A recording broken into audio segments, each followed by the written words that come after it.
Sa mga idolo natin dito, thank you so much. Sa mga nagpalo sa atin, mga idol, thank you. Isang derby winner, mga idol, yung sweater natin, mga idol.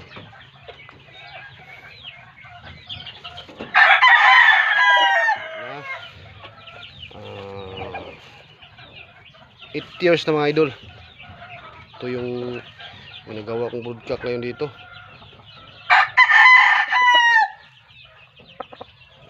Putol na yung mga pawang, pero okay pa. Magamit pa, mga idol. Wala yung mga pakpak niya, wala na. Ubos na. Ubos na, mga idol, oh.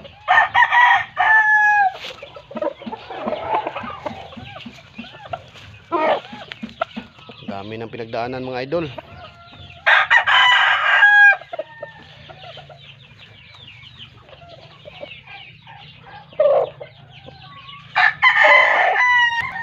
Masabi ka lang kung ano yung nagpapanalo sa'yo, yun ang paramihin. Yun, mga idol. God bless.